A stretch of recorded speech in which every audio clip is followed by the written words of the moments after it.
If stretching hasn't fixed your lower back pain, there's a reason for that, and it's not because you're not stretching enough. The most common form of back pain is right about here. The quadratus lumborum is a deep muscle located on the side of your spine, and its primary job is to control side-to-side forces between the pelvis and the spine. It becomes especially active when you're doing asymmetrical tasks.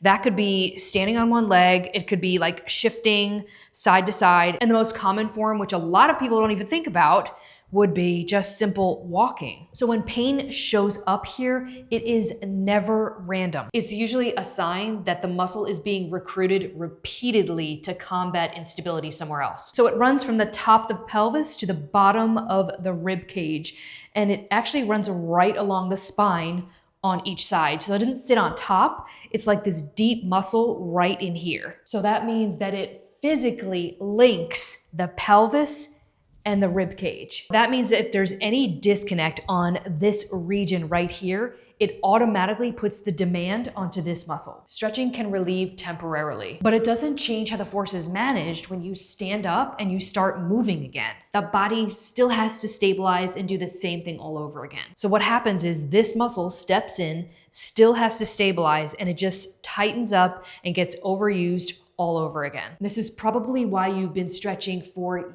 years and still have the same exact problem. When the ribs and pelvis can't stay stacked and move together, force can't transfer evenly between the upper body and lower body. The nervous system then looks for support and stability somewhere else. That's often the lumbar spine and also the quadratus lumborum, or QL, that have to step in and compensate. Anchor a band high and at a diagonal. Lie on your back and bring your legs up tabletop. Also, you want to make sure that your back is not arched. We're teaching your ribs and your pelvis to stay stacked. So for that, you're going to press down and slightly tuck the pelvis. It's only just to make sure that those ribs are in pelvis are in a line and you're not like this.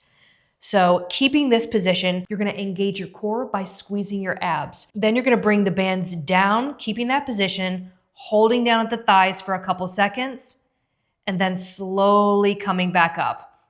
You're going to do 2 sets of 6 to 8 controlled reps of these. This teaches the trunk to manage a load symmetrically. The spine doesn't need to do all the bracing, and this reduces reliance on the QL as a stabilizer.